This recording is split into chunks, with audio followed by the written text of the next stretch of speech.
Afternoon, everybody, and welcome to another Geo-Institute live stream. Today we have something a little bit special for you. I feel like I say that every time, but today is very special for a few reasons, which will be revealed momentarily. I guess you know why you're here, but still. My name is Brad Keeler. I'm the director of the Geo-Institute, and welcome to the 25th anniversary GEOSTRATA celebration. If you don't know anything about the Geo-Institute, after you watch this today, I always say head over to geo-institute.org. There you will find out so many things about us, including that we're a technical society with about 12,000 members, most of whom are geotechnical engineers and or geologists, and that we are part of the American Society of Civil Engineers. And if you like what you see today, and I always feel very strongly that you should click like, subscribe, and get notifications. And yes, we will let you know every time we post something to the YouTube channel. With that out of the way, 25th anniversary of GEOSTRATA. Hopefully, many of you have been reading the magazine for years and years and years. If you have not, that gives you an opportunity to maybe look back, go find some of the past content that we've created and check it out. GEOSTRATA is the magazine of the Geo-Institute. It comes out 6 times a year. And if you have not checked it out, of course, you can look at the paper copy if you're a GI member, or you can go to readgeo.com and peruse many issues at your leisure.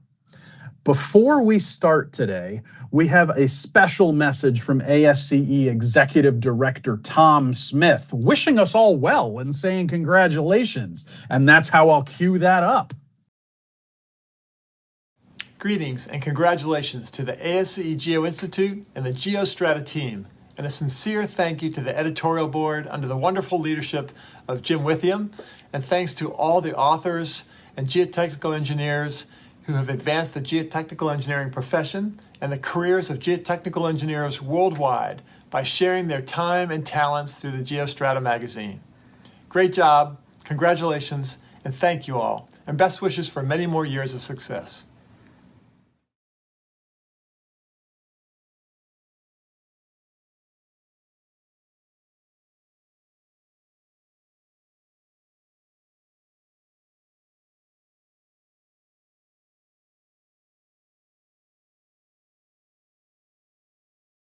We could not do this without it. Before we go over to our esteemed panel today, I want to do one final thing. And that's, I think we're all going to do this in our own way. Give a big thank you to our editor-in-chief, Jim Withiam, and to our freelance editor, Kristie, Kehoe, both of whom have turned in. I want to do one final thing. I think it's somewhere between a jillion and a gazillion hours probably, guys, that you've put into the magazine over the years. Jim has been here since the beginning. Christie has basically been here since the beginning. And I do want to share one thing. We were very fortunate to have them both with us at Geotechnical Frontiers this year, which was Geo-Congress. It was in Louisville, Kentucky, and we honored them with the President's Award, which is a brand new award in the last couple of years that we've been giving out for exceptional service to the Geo-Institute. So there's a photo of Jim and Christie with their plaques.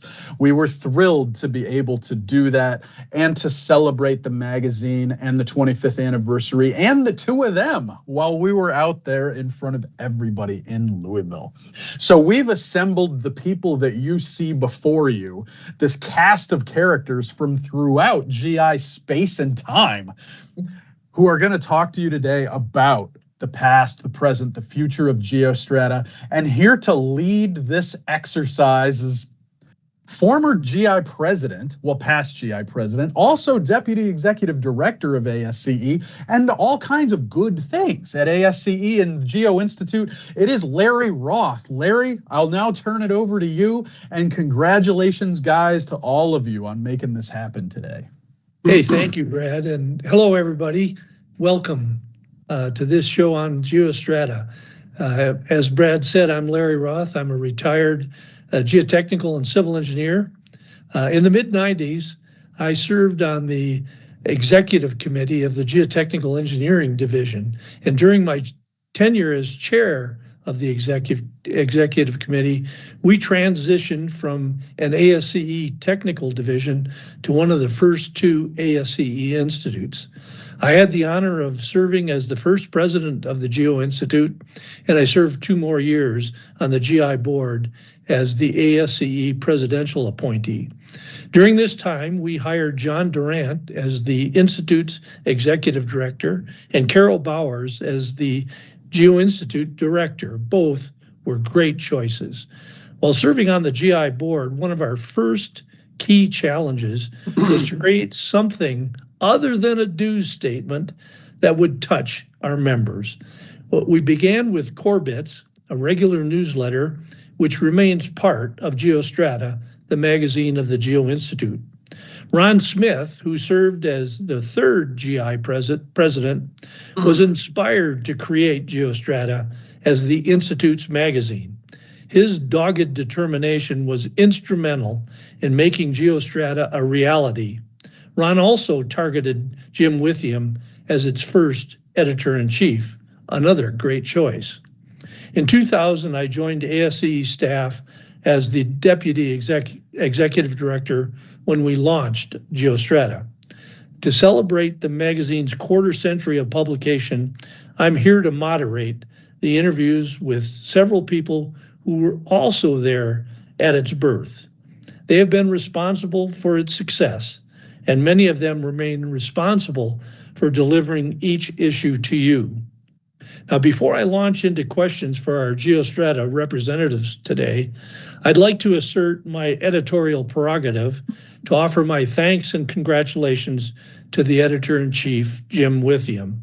Jim has served as editor-in-chief since day one, a strictly volunteer position. He has donated his time and expertise freely to make GeoStrata a successful magazine that is greatly appreciated by its readers, by the members of the Geo-Institute, and the vast group of authors and contributors. We owe a massive debt of gratitude to Jim for his selfless contributions. Working with him and calling him a friend has been a privilege. Thanks, Jim.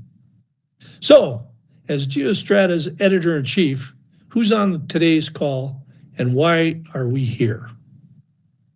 Hi, Larry, and thanks everyone for joining in today's call.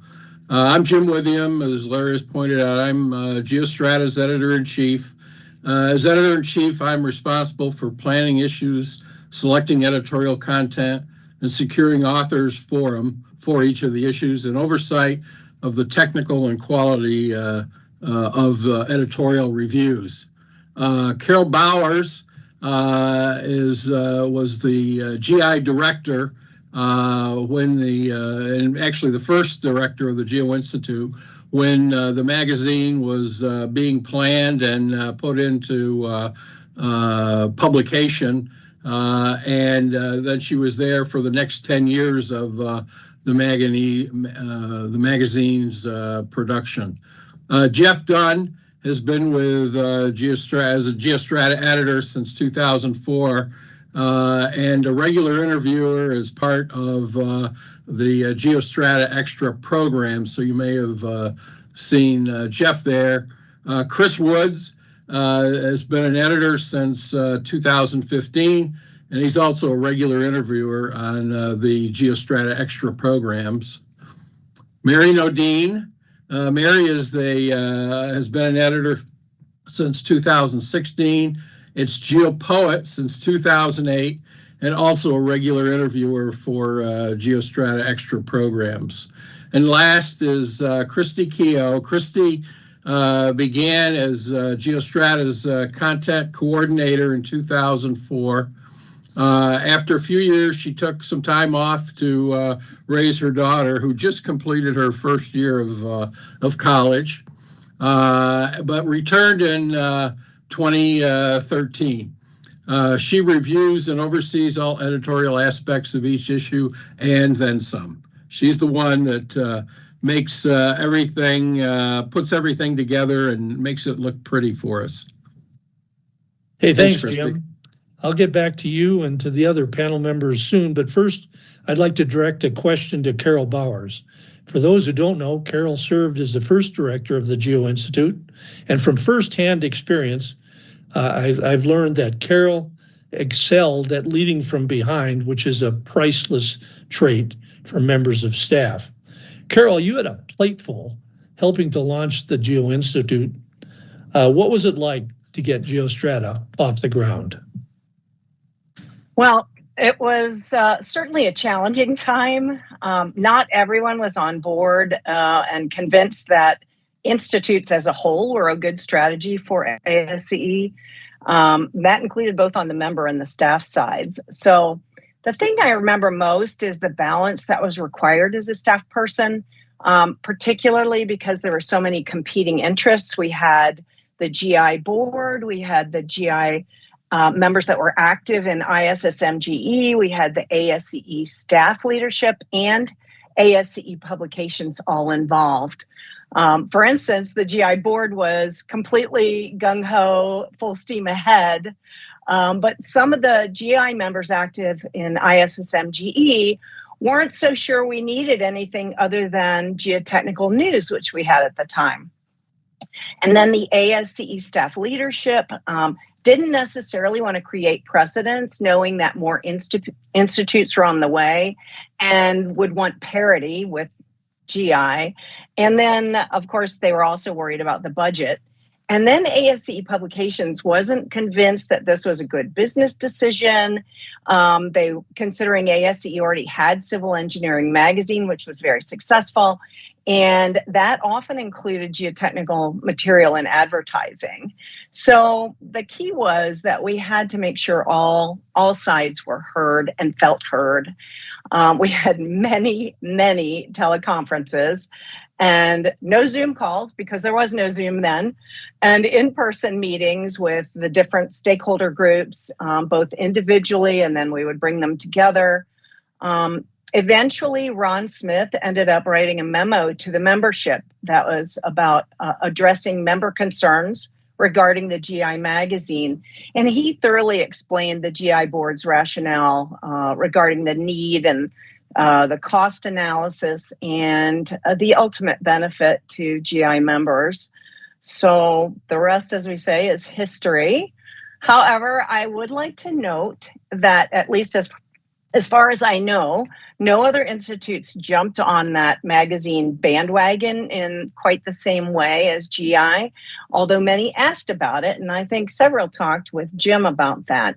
But as it turned out, none of them had a Jim Withiam willing to make such a huge commitment. So thank you, Jim.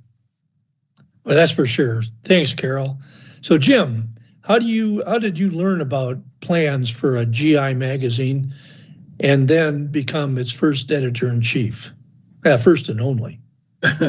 Well, back in July 1999, as I recall, I received a phone call from Ron Smith. I'd known Ron for about 10 years. He and I were both active in ASFE, what's today known as GBA. And during that call, he told me a bit about the plans for a magazine and his interest in having me involved. I was intrigued, but I was somewhat anxious because at the time I was also an editor of the ASCE Journal of Geotechnical and Geo-Environmental Engineering, which was a bit of a time-consuming task, at least in those days. And I was just recovering from a heart blockage just a month earlier. But I'm thankful that Ron persuaded me to give it a try because as GeoStrata's editor-in-chief, it's been one of the highlights of my career. Well, we certainly thank Ron for his determination and his vision of getting you involved as editor-in-chief. So how many people make up the GeoStrata editorial board? How are they chosen? And how much time is involved in their work? All right, I'll try to answer that three-parter. When we began the magazine, we were only publishing 4 issues a year, and we had a very strict page limit of 40 pages per issue. So for that very first editorial board, we had 7 persons. I was among that group of 7. And we had GI staff at the time. We didn't have Christie yet, who was responsible for overseeing the magazine's production and ultimate publication. Then as the issue size and publication frequency grew, the size of the editorial team also grew to where today we have an editorial board of 11 persons, myself and 10 others who are great teammates on that editorial review team, and of course, Christie. Except for me, the original 7-person editorial board have been replaced, and today there are 17 persons that I label emeritus editors of GeoStrata. While it's been 5 years since we last replaced an editor, new editors are selected based on need, their professional background and relationships, availability to meet the editorial time commitments, an interview with Kristie and myself, and then ultimately collaboration with the GI director to discuss things before we ultimately decide. As for time commitments, at the time when I began I was editor-in-chief, I wasn't yet retired. I've now been retired 10 years, so this is a little easier today than it was early on. But today each of the 6 issues that we published have 5 to 6 articles and 1 to 2 commentaries in each. With that workload, we assign an editor to each of those commentaries or articles, and that means it works out to, on average, about 4 lead editor assignments per year. And with the time commitments for their editorial review, reviewing initial drafts and then reviewing final versions of articles, and the monthly editorial calls that we have, the time commitment is maybe 45 to 50 hours per year for those editorial commitments. Well, thanks, Jim. Let me turn to Kristie. So Kristie, how do you plan and select each year's editorial calendar? So we start planning the next year's themes between about February and April of the current year. And it starts with, Jim has this master document that he has compiled of every theme that the magazine has ever done over 25 years and when it's been published. And he'll start going through that, and he'll pick out a few things that he thinks it's time to revisit, or he'll add his own new ideas.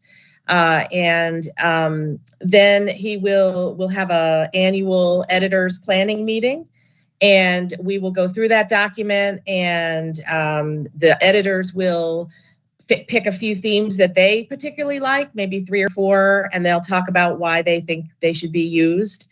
And then Jim will go through and compile all that information into sort of like a voting ballot, and everybody will vote, and the top 6 highest scoring themes will win.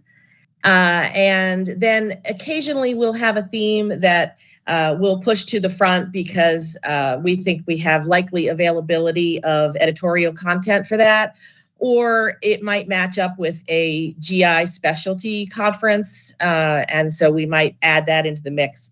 But generally, we know what our themes are going to be at least 6 months in advance or more, because we work way in advance at GeoStrata.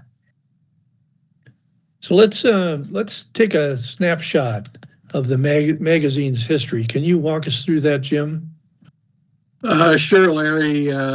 If you've had a chance to look at the current issue, which is our anniversary issue, my article in there provides a timeline that we're going to show up on the screen right now, and it highlights as we've gone through these past 25 years, what are some milestones? With the April-May issue, that publication counts 140 issues that we've published since April of 2000. That was the first issue. About 700 plus articles on what I think are virtually all areas of geotechnics. We've strived to publish content that's practitioner focused and mostly devoid of equations and references. When I was looking to put together and start planning this magazine, my model for it was a British geotechnical publication called Ground Engineering. I believe it's still published, and it too is a practitioner-focused publication. So we were trying to, we had something that we could match up with.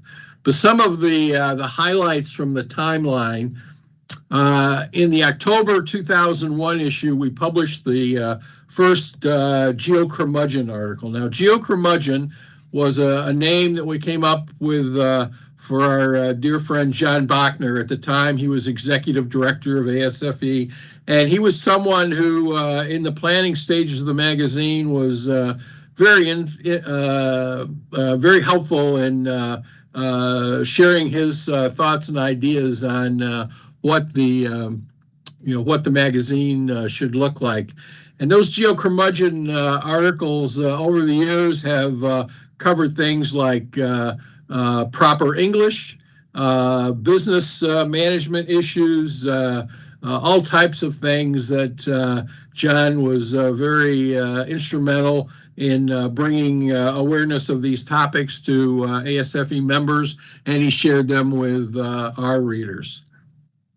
With the January-February 2005 issue, we increased our publication from 4 times a year to 6 times a year, and that's still the publication cycle today. In the January-February 2008 issue, we published Mary Nodine's first poem, and I don't know how she has managed to do it over the years, but I think it's somewhere in the range, and Mary can confirm this, between 60 and 70 poems that she has published over the years. The July-August 2010 issue was the first publication of a lessons learned from GeoLegend. Now we're up into, I think, about the mid-60s in total numbers of prominent geotechnical engineers who have been interviewed. And it turned out I had never met or spoke with him in the past, but John Schmertman, who was the the subject of the first GeoLegend, I actually had a chance to chat with him a bit during this issue that we've just published, where he has a commentary titled Walking with GeoLegends, and he talks about some of those folks that were very instrumental in his early career. The November-December 2011 issue had the first Look Who's a DGE. Today it's Look Who's Board Certified. We've changed the title since the diplomat title has changed in the last couple of years.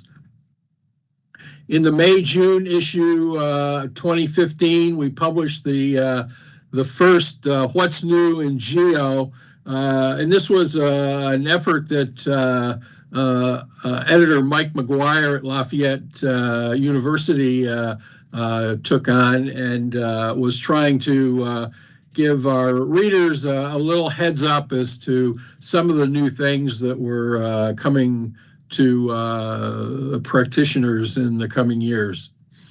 In the March, April, May 2019 issue, was the first New Faces in GI, and this was an effort to identify young and advancing talented people in the geo professions, and we now routinely publish a New Faces column in every issue. With the February-March 2022 issue, we published the first Ingenious Innovations column, and that was really the result of a new committee. I think it's a board-level committee of the GI on focusing on innovations, and we're using this column as a vehicle to promote the work that that committee has been doing. And then the last one I'd like to mention is in the February-March issue this year. We published our Roots column, the first Our Roots column, and it turns out that 100 years ago, Carl Terzaghi had published a series of 8 articles in Engineering News Record, and as part of GeoStrata's 25th anniversary, we wanted to do something to celebrate that, and so we came up with this idea in collaboration with Michael Bennett, who writes a blog on geohistory for the GI, and he's been very cleverly reading through those 8 articles and putting together about a 1,500-word synopsis for us to read in each of the issues for the rest of this year and the first 2 next year, so that we're publishing an Our Roots column on each of those 8 articles. And I have to say that I've been very fortunate to have, we've been very fortunate to have contributions from and about almost a who's list of the most prominent people in our profession. And I have to say that I've had a front row seat to witness it all. That's a great synopsis, Jim. 700 articles. I hope many of the authors did follow the hints that's been provided by the Geo-Curmudgeon. He's been a great addition to the magazine. So how do you find articles to fill out each issue? And where do you find, which I especially am interested in, the graphics that accompany the articles and decorate the cover of the magazine? Well, I've been I really rely a great deal on the other members of the editorial board, and that's why we try to have a very diverse group of people that have had varied professional experiences, work in different geographic parts of the country. And so that's really the first step of identifying themes and starting to put together content for each issue.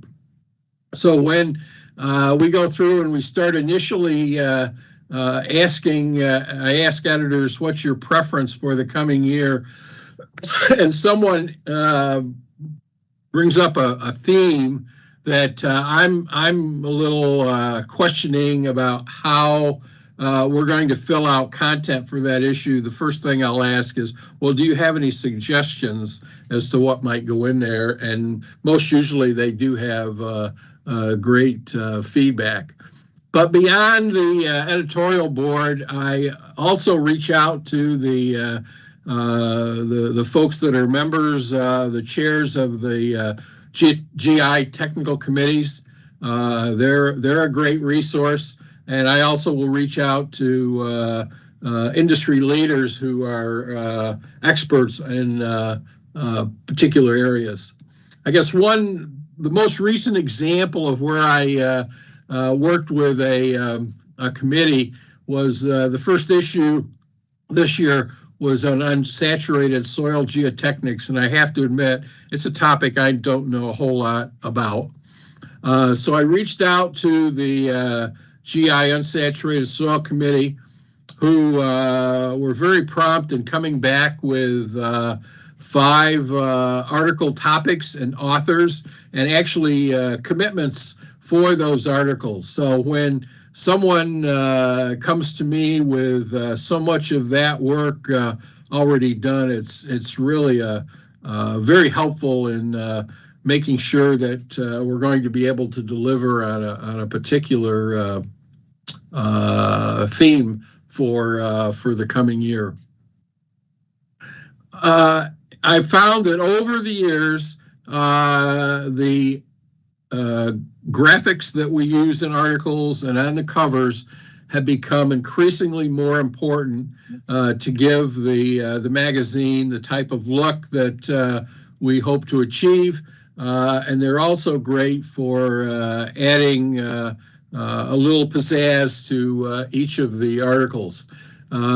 When usually the articles will come in, and it's not too likely that we're going to have the types and quality of graphics that we're going to be looking for when we get the initial draft.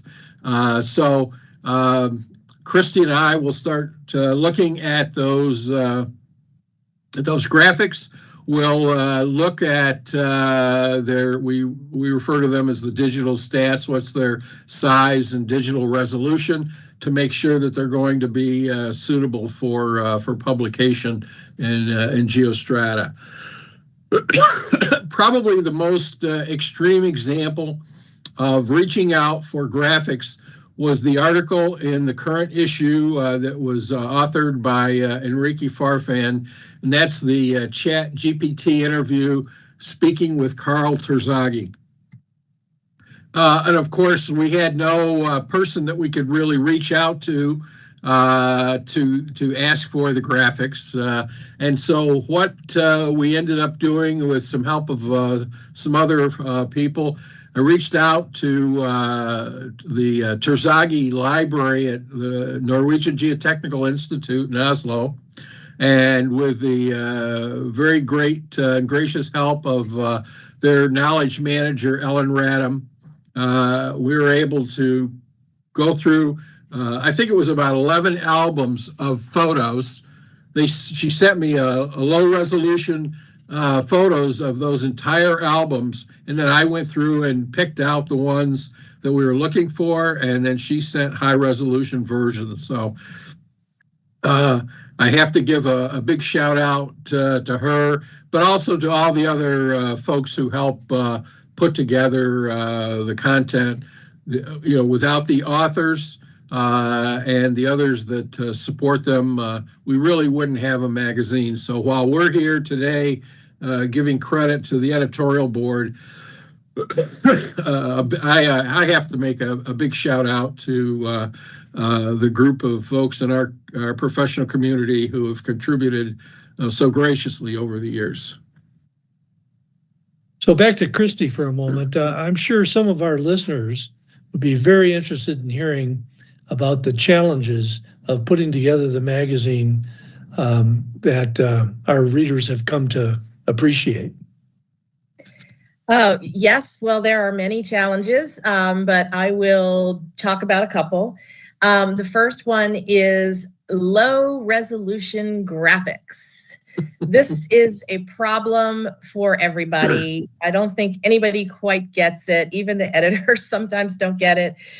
So I have come up with a little visual aid to help people understand what it's all about.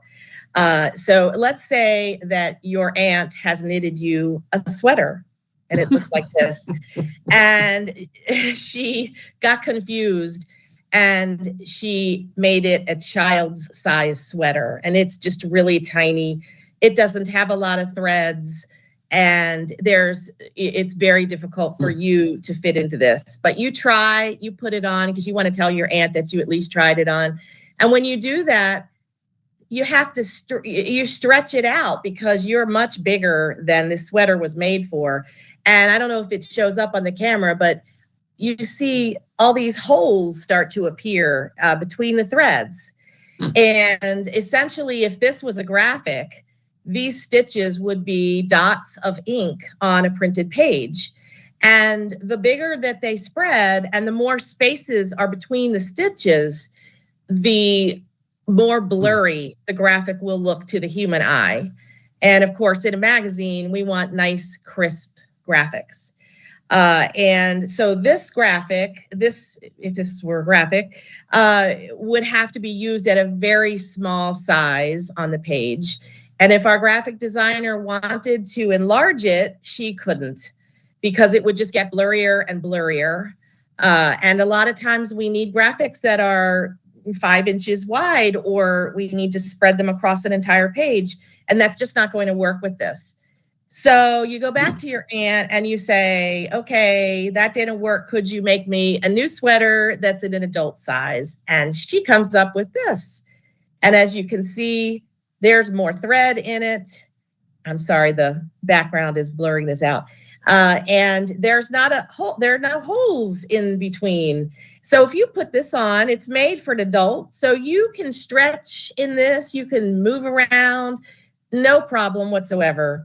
And so if this were a graphic, a high resolution graphic, our graphic designer would be able to do whatever she needs to do with this. She could make it as big as she needs to, as little as she needs to. It's not going to lose any quality. It's not going to look blurry. It's going to look fine. So I guess my moral of the story is to choose your sweater size with pride and very carefully. And for most ordinary pictures, that would mean that you would want to do a minimum of 1 megabyte in size. There's a lot of factors that go into it, and I couldn't take over this whole live stream to discuss it, but hopefully that gives you a general idea of what it's all about.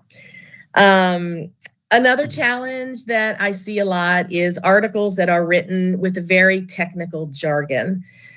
When this magazine was conceived back in 1999, the people who wanted to create it envisioned a very reader-friendly magazine that anybody could pick up and learn from, whether it was a student or somebody whose English is not their first language, or it could be a practitioner, it could be an academic. Anybody would be able to get something out of it. And they wanted it to be attractive, eye-catching, interesting. Not to say that there aren't going to be a few themes where it's just very technical and we really can't get away from that. But in general, we want it to be reader-friendly. We don't want references. We don't want abstracts. And we don't want you to have a PhD in order to understand what's being said. We want articles that teach, but also entertain readers as much as possible. So keep that in mind. I think when you're writing, you'll get back fewer edits from us if you do that. And finally, we've already mentioned the geo-curmudgeon, I think 3 times in this live stream, but I'm going to mention it again. I encourage everybody to read the geo-curmudgeon articles. For 25 years, John Bachner has been sharing his pearls of wisdom with us. And let me tell you, the man knows how to write. His writing is excellent. And if you follow it, I guarantee you will be a better writer. Some of his tips are just common sense things. For example, write in active voice. Don't say, it was decided that. Just say, we decided. It's so much easier. Don't use subjective words and phrases because everybody has a different opinion of what you're trying to say. So don't say many, because what is many? For you, many might be 100. For me, it may be 1,000. So you should be as precise as you can. And he tells us things like, don't use extra words that aren't needed. Don't say needless to say, because needless to say, it's not needed. So don't put it in your article. If everybody took the geo-curmudgeon's wisdom to heart, I would be out of a job. So read it, read it, read it. I like your illustration, Kristie.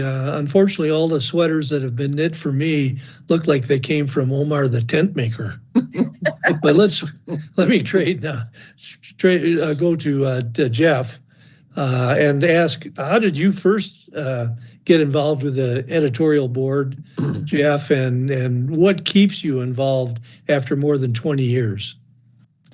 Well, Ron Smith, who's been mentioned several times, and particularly, I'm glad to hear it highlighted how he was integral to formation of GI and also founding GeoStrata, and I guess looped our esteemed editor-in-chief, Jim Withiam, in originally.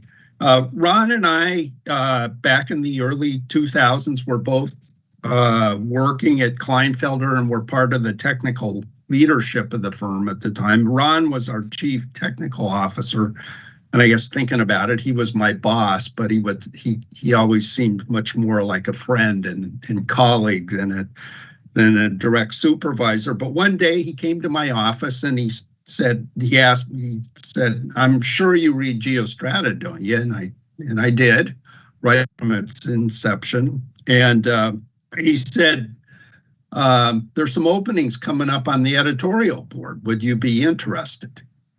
And I had just finished up about a 12-year stint as one of the members of the editorial board on the Journal of Geotechnical and Geo-Environmental Engineering, and kind of thought, oh, I enjoyed that time. It was sometimes a struggle, but this sounds like it might be even more fun, and I knew from, like Christie mentioned, that the magazine was, much less technical orientation, as it were, to be written in a different kind of voice.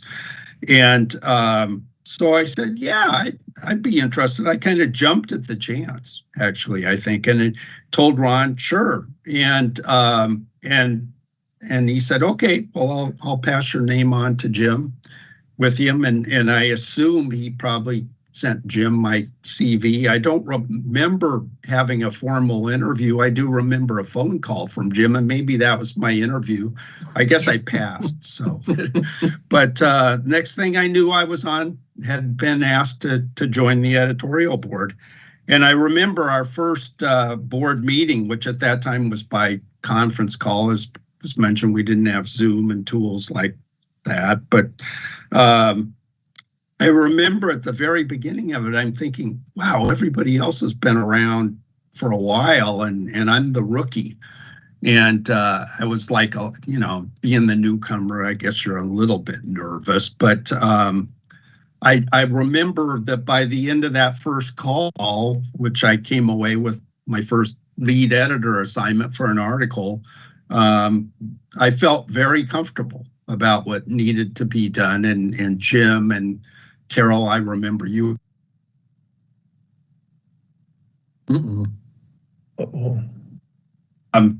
I felt already integrated as the new member and found that it was something that wasn't tough to take on. I mean, there was a lot of work involved. Jim's talked about the time involved and that sort of thing, but it was easy to integrate it, and Jim was very integral to doing that. I think what's kept me on the board, one thing is a few years, I'll mention this, a real quick anecdote. A few years ago, I mentioned to Jim, said, hey, Jim, I've been on the editorial board for quite a while. Maybe you need some new blood. And he nixed that idea right away. He said, no, you have almost as much institutional memory about this as I do, and I need you around. And so I said, okay, well, if you change your mind, I'm quite willing to step down. But as you can see, I'm still here. But I think that the real reasons that what keeps me involved in the board and really enjoying it is, one, it's something that I feel as a member of the Geo-Institute for now, and geotechnical engineering community for about 50 years, I've always felt that it's important as a member to give back to the group. And that's something that I was first introduced to in college at University of California, Berkeley, by the faculty who told us that. My professor, Mike Duncan, was very explicit about suggesting that.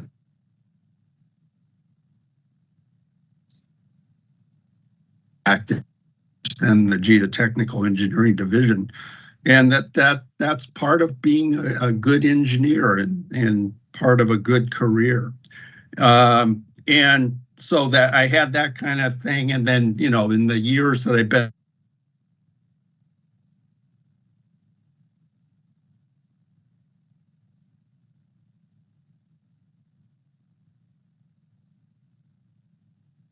Looks like we have a little bit of a video hiccup here. Can't tell whether it's really a problem with the video, Jeff, or whether you're just choked up because of the deep emotional involvement you've had with GeoStrata for so long. But why don't you tell us about, over the course of 20 years, what was the most interesting article you worked on, and why did you find it interesting? Well, I was thinking over what that was, and the one that kind of popped into mind is the most recent one that is actually in the current issue, and titled "Terzaghi on Terzaghi," and where the article asked, how does Terzaghis consolidation theory hold up after 100 years? And it was authored by Carl's grandson, Sergei Terzaghi.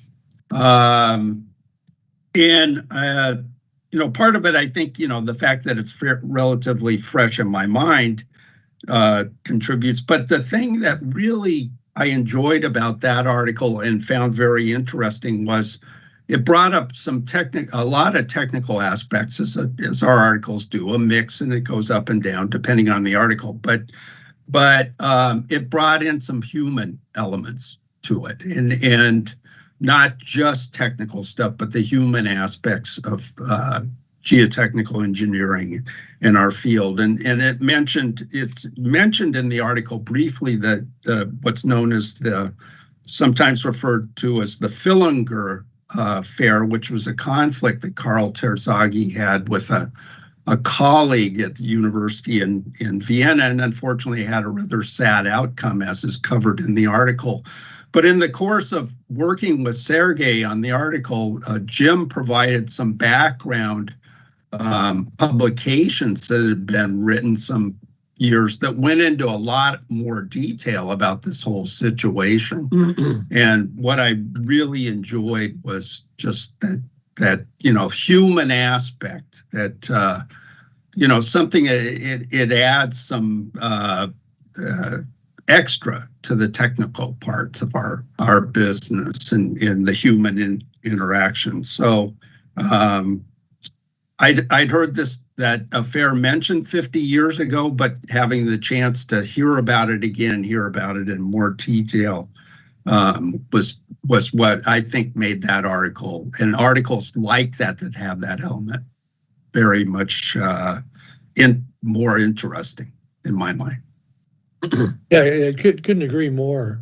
Let me switch to Chris, also a member of the editorial board. How did you get involved in GeoStrata, and what's been the most rewarding part of your work as an editor? Sure, thanks, Larry. So there was a period of time around 2015 when I joined the board where one of my colleagues from the preeminent geotechnical institution in the country, Virginia Tech, Morgan Eddy, was one of the editors on the board at the time, and him and his wife were getting ready to have a baby, and so I just kept taking his job. So I ended up, he passed along my name to Jim, and I ended up on the editorial board, and he passed along my name to the faculty at George Mason. So I ended up as an adjunct professor. So I just kind of kept taking all his jobs when he had a baby, and so I've been here working with Jim and the team ever since. I think for me, it's been touched on a little bit. I'm and my kids get sick of listening to it, but I harp on relationships, right? It's all about relationships. And so one of the things working on this magazine, first and foremost is been having the opportunity to meet and build a relationship and get to know Jim, who, I don't know anyone in our industry that knows people, in more places with more reach than this guy. And so to have him in the role that he's had for the 25 years and why we're here, frankly, it's why we're all sitting here. And it's something that I think people in the industry should, and I don't think people focus on the soft skills and the relationship building enough. It's all about getting that report out the door and moving on to the next thing. And so, I was looking through the list of articles that I've been an editor on, and I've worked with ASCE presidents, GI presidents, professors, you name it.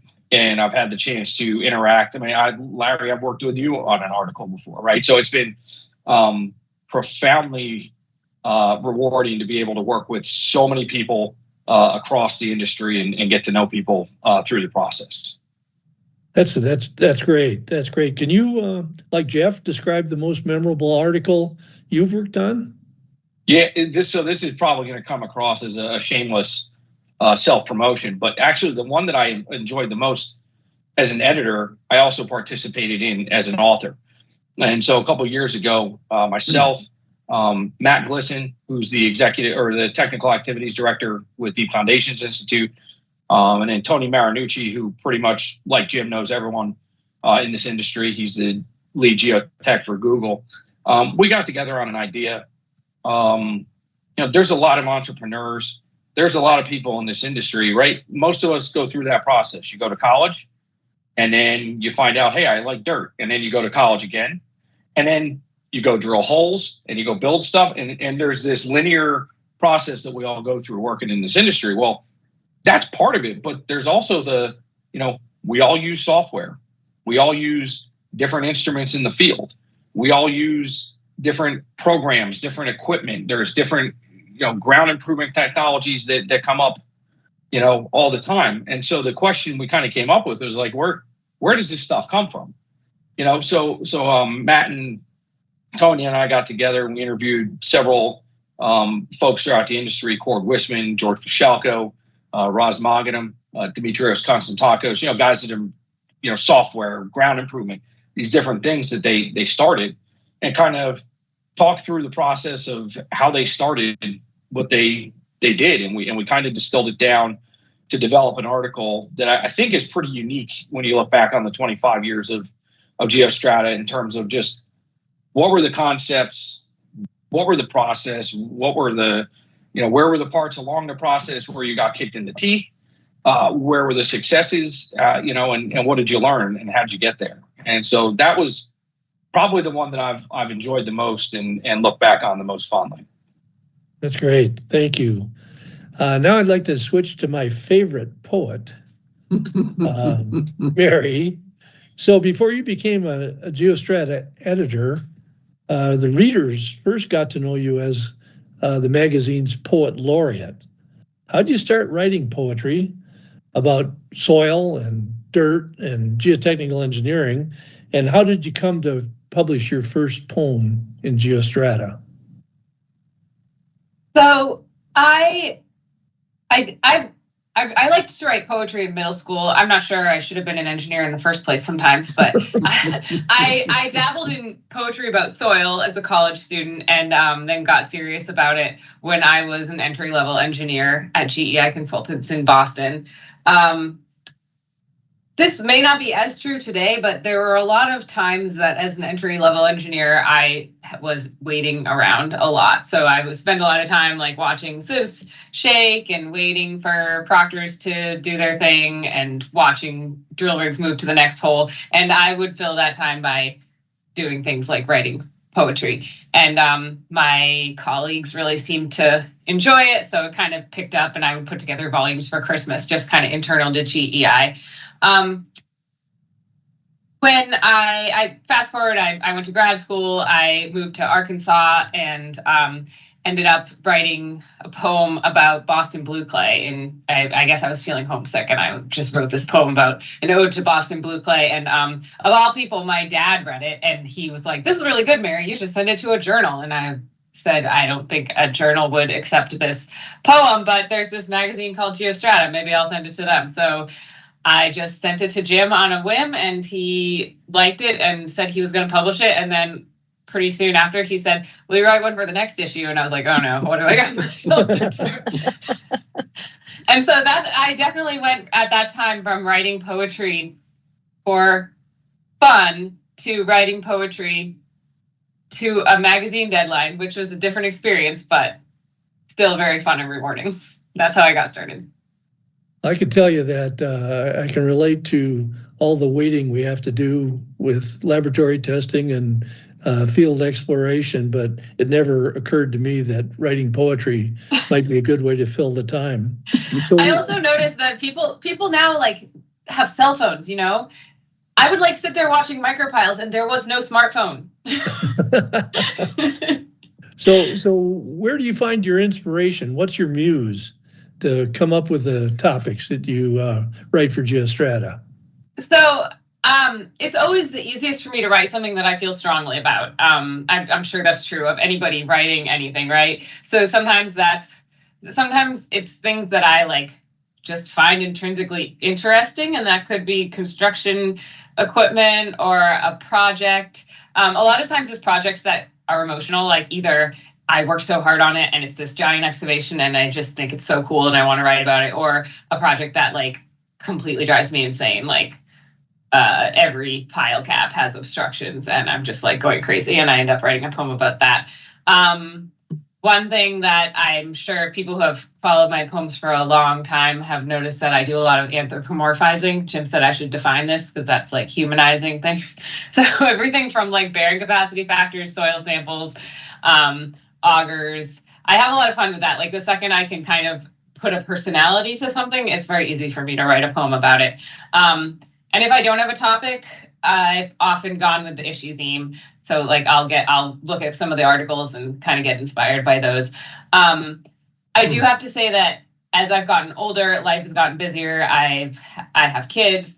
It's gotten harder and harder to come up with poetry ideas and get inspired to write poems and have my brain kind of be free enough to write poems. And the easiest place by far for me to write them is on an airplane. Like if I'm stuck on an airplane, I can be like, here I am, my computer, I can't get distracted, and I will bang out a poem. And one of my poems was actually about the view from an airplane. So that's my bet. I can make it happen anywhere as needed, but airplanes are the easiest. I think that's good advice. It's a novel idea to think of writing poetry as a cure for insanity, but maybe we should all take note of that. It's a great cure for insanity, I think. Let me go back to Carol. In the May-June 2005 issue of the magazine, you were an author for an article where you interviewed a geologist and also a mystery writer, a woman by the name of Sarah Andrews, who is also a registered geologist. So who is she really? And her alter ego, M. Hansen. And what inspired you to write that article? Well, back in those days of working full-time, Brad, see how I got that dig in about being retired? I mostly read material that was associated with working at ASCE or geology. For those of you that don't know, I was a professional geologist. I did have my PG. And it was sort of a guilty pleasure to read murder mysteries on summer vacations. That was about the only time I would read any fiction. And so I came across this book review in the American Association of Petroleum Geologists newsletter, of which I was a member. And it was about an author, Sarah Andrews, and she was a geologist, and her protagonist was a female geologist named M. Hansen. M was a forensic geologist who solved murders using her geo-knowledge. And how could I not love that, being a female geologist? So I was totally hooked. And by 2005, Sarah had completed her 10th novel and was working on her 11th. And I had read all of them in order because I am a scientist and a linear thinker. And so I think we were talking about GeoStrata article possibilities, and I'd probably just finished that 10th book and thought, well, here's a different idea. And we talked about it, and Jim said, well, let's see if she's interested. And so I contacted her, and she very kindly agreed to an interview. And it was really interesting. I really enjoyed it. She claimed that M. Hansen was not really an alter ego, even though she was a geologist, female geologist, M was one. And M did seem to do a lot of things that Sarah did, but she said she really invented M. Hansen to give her readers insight into the work experiences of a geologist. So Sarah did certainly borrow from her some of her personal experiences, but she also borrowed from experiences of her friends and colleagues. And there were interviews later on with some of those sort of saying, yep, that really happened kind of thing. Not the murders necessarily, just some of just some of the mystery. And then one of the kind of the cool things that she shared was that as a result of her fiction writing, she was invited to do a lecture at National Science Foundation. And after that lecture, she was approached and invited on an NSF artists and writers program to Antarctica. And she ended up writing a novel based on that trip, which was also very cool. It was one of the only, maybe the only non-M. Hansen novel that she wrote, but I enjoyed that one just as well. That's great. And I think that's really a good example of why GeoStrata as a magazine is always interesting, because we're seeing insights from other people and other topics that make it really interesting. Well, we'd be remiss if we didn't ask Jim about his favorite issues and his favorite articles over 25 years. You've got them at your fingertip, right? There's a big stack of them. They're not all that convenient to get at, but all the ones I'm going to talk about here are in recent years, so you can find them all online. My favorite issue by far is the one that we just published, the 25th anniversary issue. And while the issue had, and I've mentioned this already, had articles in there about the mentors that John Schmertman had encountered during his career. Article about Arthur Casagrande's role in interacting with a growing group of geo-professionals in Canada over the years. And Michael Bennett's article on foundations for the original Yankee Stadium. And I've mentioned this before, but the Chat GPT interview article by Enrique Farfan I found most interesting. I've already mentioned about tracking down graphics for it, but one of the things that was really interesting to hear about the power of this new AI tool is in some of the initial readings, I got comments back that people felt that the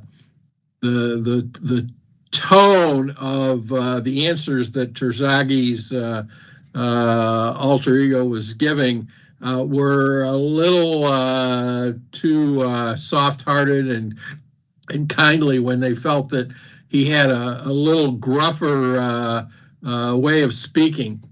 And so someone actually put me in touch with a video recording of Terzaghi lecturing at Harvard back in the 1950s.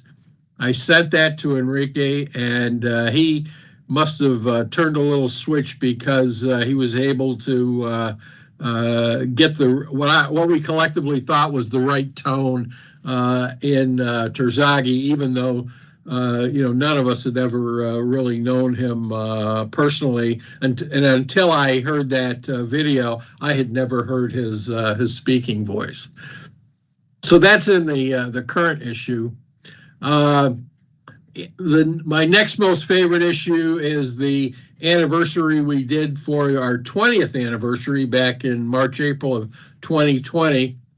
And by far my favorite was Texas Tech professor Bill Lawson's article on soil sampling at Sword Beach. Sword Beach was one of the D-Day invasion landing sites. And the article is a story about these two very brave British commandos who, in a two-person submarine, ventured onto the Sword Beach on New Year's Eve in 1944, 6 months before D-Day, and did sampling of the sands there to investigate the condition of those soils and their capacity to bear loads of the invasion vehicles. And I found that very interesting, in part because maybe about 5 years ago I had gone on a Band of Brothers tour that took us to, among other places, Normandy sites of Utah and Omaha beaches. So, from that experience, it was a very memorable article for me. And the last one that I'll mention was in the December 2017 issue, where we were looking for articles with the theme geotechnics at remote sites. And I don't recall how I happened to learn about this, but it turns out that back in World War II, there had been a German U-boat, submarine that had been sunk, and it landed on the seafloor in the North Sea at the crest of a slope, and had sat there for decades.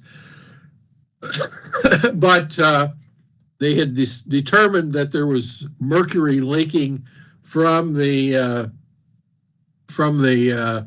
broken hull of the ship, and there was fear that with the ship sitting at the crest of a slope that was considered marginally stable, the NGI folks that wrote the article tell about the investigations that they undertook and the design and construction of measures to stabilize and entomb the submarine. The remains of the submarine were most interesting, and especially the part about how did they remotely determine the quality of the work that they did and everything. So I found that article very interesting. Of course, with 700 articles, it's hard to necessarily say which is your favorite, but like Jeff said, those that are most memorable are those that are most recent.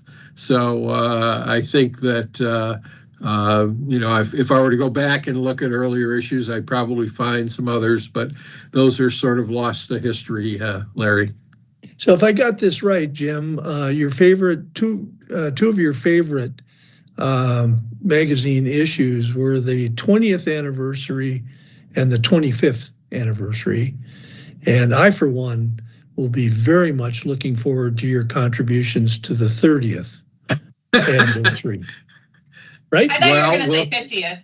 Yeah, that would be some unique math for me to get that far. But I have found these two anniversary issues, very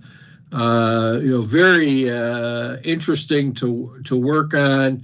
One of the things that was interesting for the 20th anniversary is that I learned, and I don't remember how I learned this, but there's a professor at University of New Mexico who had been a grad student at Illinois, PhD student at Illinois. When Ralph Peck would come back each spring to deliver, spring and fall to deliver lectures, and he actually sat down with Peck and interviewed him. And I found out that he had this written summary of what he had taken down as his notes, and I said, send it to me. And it was 6,000 words in length, and our articles are usually maybe a max about 2,500. And we pruned that one down maybe to around 3,000 words and supplemented it with a lot of great photos. And I have found working on articles like that have a historical perspective or offer a historical perspective to our profession, especially interesting. And of course, with these anniversary issues, I guess you're always trying to top the one you just completed a few years before. So, sure. Let me go back to Kristie for a moment. You're not an engineer. How'd you end up working on GeoStrata? Oh, well, you're right. I'm not an engineer. I've never had an engineering course in my life. But I do have an undergraduate degree in creative writing, and I have a master's degree in professional writing. And my whole career has been in associations. I have written, if it's written, I've done it. Annual reports, newsletters, websites, brochures, meeting stuff, magazines, you name it, I've done it. And I had started my own freelance company, and in 2004, Carol hired me to be a copy editor. And at that time, I was just a copy editor. I just basic grammar, spelling, punctuation. That's all I did for the magazine. And I did that for a few years, and then I had my child, and I decided to put the freelancing on hold for a bit and take care of her. And then in 2013, the person that they had hired to replace me left. And Jim approached me and said, hey, would you be interested in coming back? And I jumped at it because Jim and I had worked very well together, and we think very much alike. And I had also discovered that people who are geotechnical engineers are the nicest people on the planet Earth.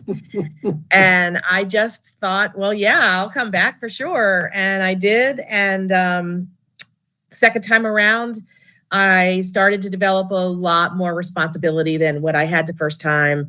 And today I handle what feels like a million details for each issue, and I work on anywhere from 1 to 3 issues at a time. So I do a lot of juggling. And Jim says that I herd cats very well.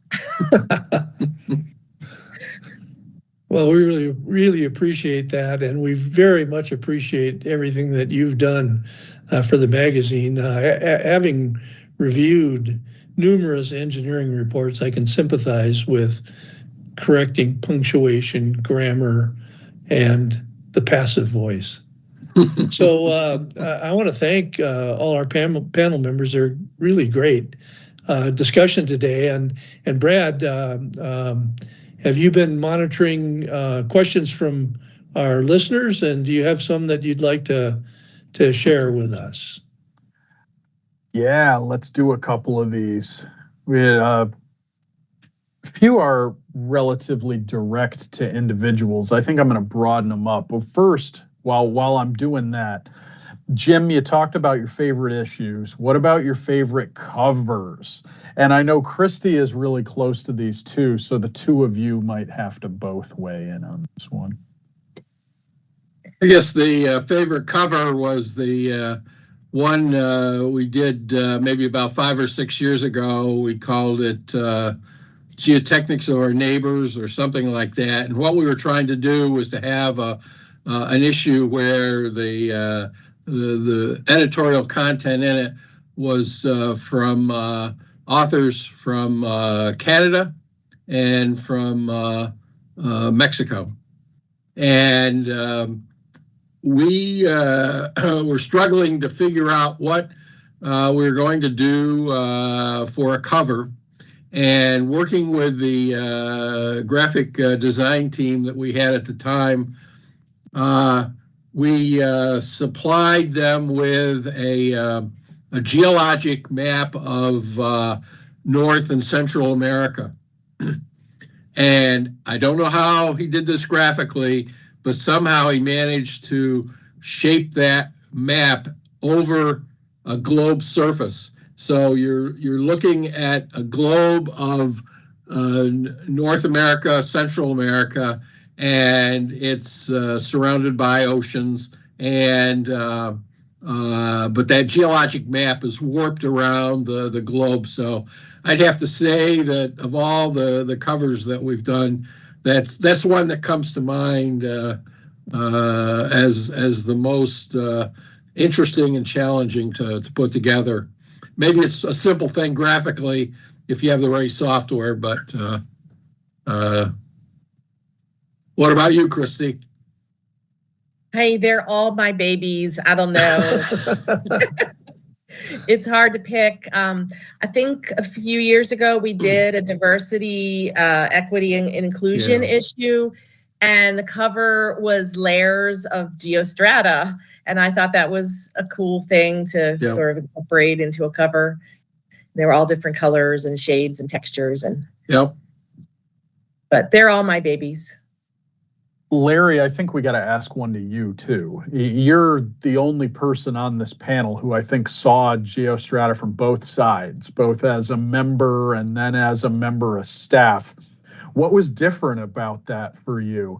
Were there any secrets that you uncovered when you became a staff member and got on the other side? Oh boy. Well, my good friend John Durant said that when you leave the profession and join ASCE staff, you're falling through the looking glass like Alice in Wonderland, and that's certainly I think an apt observation. This has been a wonderful trip down memory lane for me. Getting back together, I haven't seen Carol for a long time. And of course, worked with Jim and with Jeff for a very long time. So I particularly enjoyed this. But I have to say that the enthusiasm from my fellow board members, particularly Ron Smith at the time, to make GeoStrata a reality was especially rewarding. Carol mentioned geotechnical news. That was a well-liked publication. Members of the ISS MGE, or the U.S. national part of it, which the old technical division was the U.S. National Committee. That would have been the easy thing to do. And I think really appreciating the hard work and dedication of my fellow board members at the time to make GeoStrata a reality was really an exciting time. And then joining staff, you have to look at things really from more of the financial side, and of course. There was concerns at the time that, could we make this magazine self-sufficient? Is anybody going to advertise in it? And we were especially rewarded to find out the enthusiasm of the geotechnical community, the business community, that were eager to sign up for advertising space and make it a reality. And it was.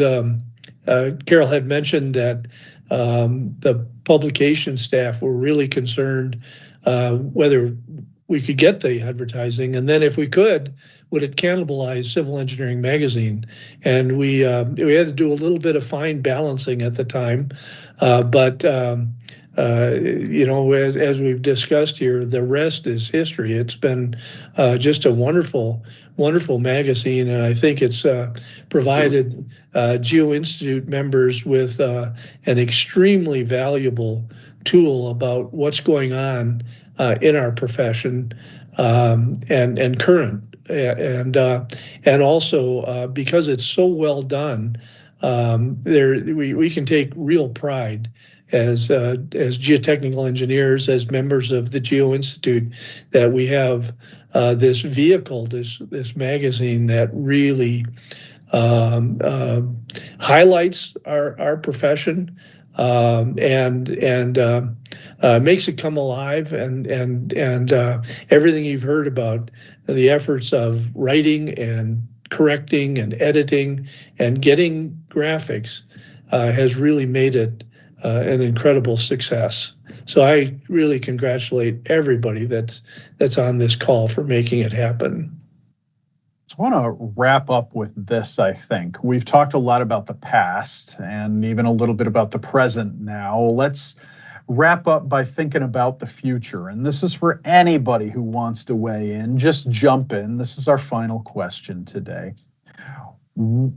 What do you see as the role of GeoStrata in the coming years for the profession? I mean, I don't know how much it's changed over the past 25. Maybe it's doing the same thing now that it did in 2000, but I suspect that's probably not true.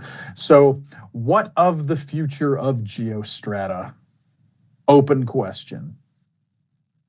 I guess I'll chime in. The one area where I've felt that we haven't really done a good service to our readers is to the students.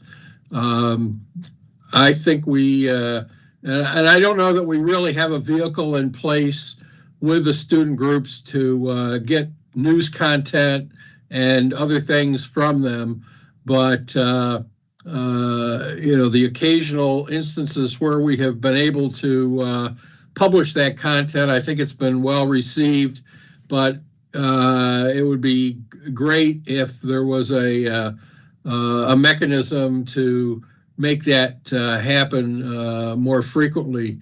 Of course, the challenge that you have in doing this is that once you get the good team in place, they graduate and they disappear, and you need to reestablish new contacts. But that's one area where I would like to see us do a better job, especially because it does offer, the magazine offers great insights into the profession. And of course, those students are our future. And, what better way is to reconnect is to connect with them as early as possible. So. Anybody else want to chip in on that? I see GeoStrata, and this is always true, but I think it continues to be true into the future as being like a way to open people's minds to things they may not have thought of. And so with everything's changing with, I don't know, the world in general, with things, digital data, artificial intelligence, like all this stuff where I appreciate this group and the GeoStrata's endeavor to just be really open-minded and be like, oh, who's doing something cool here? And just be able to spread the word about that to people who may be just, doing their day-to-day geotech work the same way for many years. And this is kind of like even if they can't go to conferences, like this is a portal into what's going on and what they might be able to get excited about. So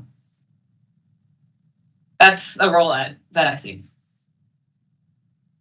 And Brad, we have those two topics that Mary just mentioned as themes for issues next year. So it is literally stay the future of the magazine. Well, I want to thank you guys for all doing this today. And I have to tell you, there have been a lot of times since I've been at ASCE and GI that I've been asked, how do you guys put this magazine out? And when I explain to them the model and the way it actually happens, I get a lot of different reactions. One is, well, we could never do that. 2 is kind of disbelief that this has held up over 25 years. It's kind of wild, right? And that every 2 months, the thing comes out on time. All you small magazine publishers out there, listen to that. Our magazine comes out on time every 2 months. We're very proud of that. Somebody put in the chat in the video that it's beautifully published. I think that's always true. It doesn't look like a member magazine of a society the size of ours. It's nice, and we're really proud of that too. So I can't say thank you enough to everybody who touches this thing, who has touched it over the years. I famously asked a bunch of people when I started at GI if they thought we should kill the print publication and go to digital only. Can I say one more thing, Brad? I think part of its success is that, like, when you, for the most part, if you ask an author to write something, they're like, oh yeah, GeoStrata. Like, the reputation helps to attract authors, and it's like a self-fulfilling cycle. So thanks to all the authors out there also. And maybe that's a little message to all those people out there that if you get asked, you shouldn't say no. Don't even consider it. Not they that don't they would. Usually. Right. Yeah, very few people say no. So there's a list of like 6 gazillion people we could thank here. You know, obviously it's the people here, the current editorial board, the people who have served on that board in the past, people we have long forgotten from around ASCE. Sean Richardson comes to mind, who spent so much time working on the magazine in the past. The people who helped us through the redesign in 2013, I think that was, before my time. But there have been so many hands on this magazine, capable hands, that have made it what it is today, and we're really proud of it. This was, of course, our GeoStrata Extra for the month of May. It was a little bonus one because we already did one in April. If you don't watch GeoStrata Extra already, let me tell you what it is. Every issue of the magazine, we go behind an article with an extended interview with the author of that article. We will be back with GeoStrata Extra. That's about the piece in the magazine itself next month. This was a little bit of a commemorative deal, and we want to thank all of you viewers for sticking with us as we took this trip down memory lane and then again looked ahead to the magazine's future. Jim and Christie, one more special shout out for the 2 of you for all the work that you've done over the years. And I think we just keep that applause going again for everyone who has touched the magazine and made it what it is throughout its history. Whew. Our next live stream is in just 7 days. It's the premiere of Hour of Scour. Our first guest is Jean-Louis Briot. You do not want to miss that. It's our brand new show hosted by Stacy Kaleza of Texas State University. Check that out. And then 2 weeks from today is going to be our live episode of Geo Legends, where we celebrate the life, legacy, career, all that good stuff of Ralph Peck with an all-star panel. So stick around for that. You can register for all of these on Eventbrite. Our producer today was Aurora Flieger, and we will see all of you out there very soon with another live stream from the Geo-Institute.